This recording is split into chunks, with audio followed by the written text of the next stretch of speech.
Prime Minister of the Republic Tashmë of për Albania. Kryeministri i Republikës së Shqipërisë. Faleminderit që më keni ftuar të jem pjesë e këtij rrugtimi, zoti President. Vota plotësisht e harmonizuar dypartijake që Parlamenti ynë pati në mbështetje të kësaj nisme flet vetë për sa e nderuar është Shqipëria, që është një prej anëtarëve themeluese të kësaj organizate të re. Shumë në thonë se bordi i paqes synon të zëvendësoj Kombet e Bashkuara, por mua nuk më duket si një përpjekje për zëvendësuar Kombet e Bashkuara. Por nëse ndihmon ta shkund atë gjigant në agoni dhe dasht Zoti ta zgjoj, atëherë Zoti e bekoft bordin e paqes. Zoti President,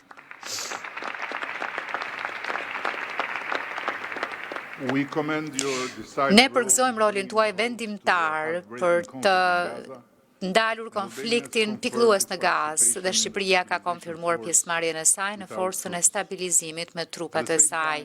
Në të njëjtën kohë, propozoj që ky bord të ftojë të gjitha vendet të kontribuojnë drejt për drejt me ndërtimin e një objekti publik të dedikuar për fëmijët palestinezë. Duke bërë kështu, bota do të ndihmonte fëmijët e Gazës që janë pengjet më të pafajshme të lunatizmit të Hamasit, të rriteshin me pranin fizike të vargut më të madh të duarve që ka shtrënguar bashk njerëzimin ndonjëherë. Jo vetëm duke vendosur parat, por po kështu duke sjellë dhe arkitektët e tyre, në mënyrë që bota të transformoj një plak të historisë në një oazë shprese ku dëmshuria merr formë konkrete dhe ardhmja merr formë rreth atyre që meritojnë më shumë, brezi i ardhshëm i palestinezëve. Shqipëria do të ishte privilegjuar të bëjë pjesë e këtij vargu. Lejoni shumë shkurtimisht të tërheq vëmendjen te një tjetër konflikt i hapur, më pranë vendit tim, ku udhëheqja e presidentit Trump gjatë mandatit të tij të parë solli Kosovën dhe Serbinë më pranë se kurrë drejt një marrëveshjeje përfundimtare paqeje. Presidenti i Kosovës, që aso kohë u ndalua të udhëtonte drejt shtëpisë së bardhë në mënyrë brutale për të nënshkruar atë marrëveshje në praninë e presidentit Trump.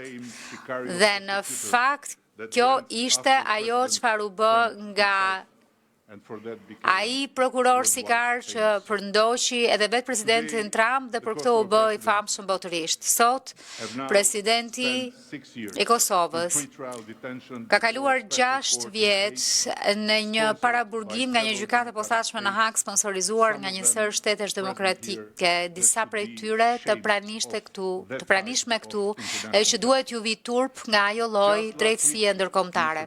Vetëm javën e kaluar, zoti president, një tjetër prokuror i financuar nga ky vend i madh e tatim paguesit e tij kërkoi 45 vjet burgim për të.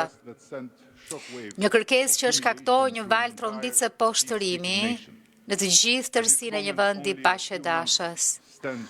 Dhe në këtë moment ka vetëm disa muaj që qëndrojnë midis një njeriu që u ngrit nga rezistenca ndaj spastrimit etnik për të bërë paqe bërës dhe një rezultati shkatrimtar në një gjykatë që deri tani ka dështuar në çdo hap të vetin t'ju përmbahet standardeve të drejtësisë demokratike.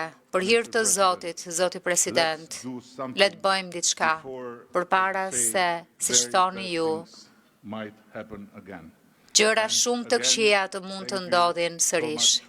Edhe një herë, faleminderit shumë që përfshit Shqipërinë në këtë nismë fisnike, duke sjell miq, duke qenë miq të afërt me Izraelin dhe me vendet arabe, shpresojmë fort jemi një vlerë e shtuar e vizionit tuaj të jashtëzakonshëm. Next, the Prime Minister of Egypt.